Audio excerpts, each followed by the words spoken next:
All right, good morning everyone. Out walking the two huskies.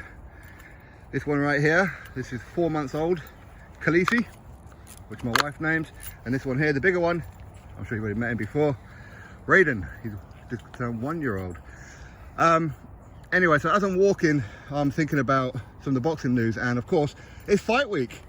Chris Eubank Jr. and Conor Benn. Now, I was watching the Stamina for Sale YouTube channel last night. I missed like the first 10 minutes of it or so, but ultimately it appears that Chris Eubank Jr., of what I can gather, has sent a message to Spencer Fearon saying pretty much to boycott Eubank versus Benn. Now, that would tell me that he's not going to be in the corner for his son Junior. All right. Now, I can't see any of this being any kind of games, because at the end of the day, when Eubank Sr. is talking about the passing of his son just over a year ago, and how he's concerned for Eubank Jr.'s safety, if you like, obviously he's cutting those extra 3 pounds, and the rehydration clause is pretty gash. And to be honest with you, I'm very surprised that the British Boxing Board of Control are even allowing it, if I'm being honest.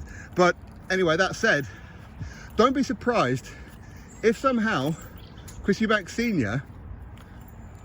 ends up being in the corner of Junior, that at some point he throws in the towel, either A, out of a protest, or B, out of fear. For example, if Junior is, I don't know, if he gets cut, if he gets dropped, if he's behind in the fight, or maybe Conor Benn is landing some pretty big bombs and Junior's taking it, all that kind of stuff.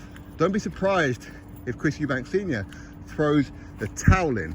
But also, don't be surprised as well if Junior ends up giving Conor Benn a bit of a beating, that Nigel Benn throws in the towel. You see, this is the risk. When you've got things like your fathers, your parents and that in the corner, who cares about you more, right?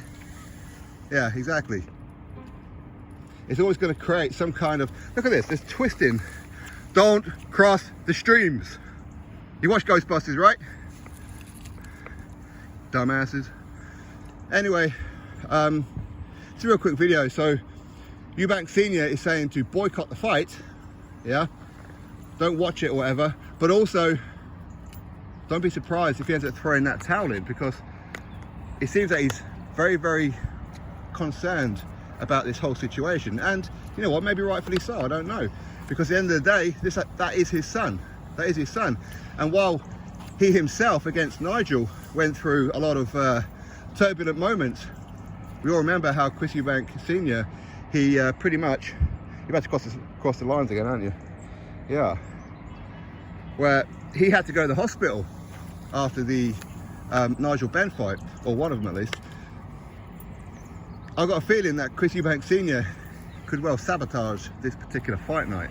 Listen, I don't pay any attention to any of the whole Eubank Jr. eating some birthday cake and a bit of fondant and some steak yesterday and all that kind of stuff. Listen, he knows what he can and can't do, okay? You think he's just sat there and ate the whole tomahawk steak yesterday? Not a chance, but I'd like to. I haven't had tomahawk steak in ages. Anyway, is Chris Eubank Sr. going to throw the towel in, either through over concern or not over concern? Is he right to be overly concerned? Should Junior ban him from coming to the corner? Is Senior even going to be in the corner? We don't know yet. But anyway, that's my thoughts on that particular situation. Don't be surprised if Senior ends up throwing the towel in, if he does end up in the corner. Anyway, I need to uncross these things there, because I can't control him out there in the front. Anyway, catch you next video, subscribe.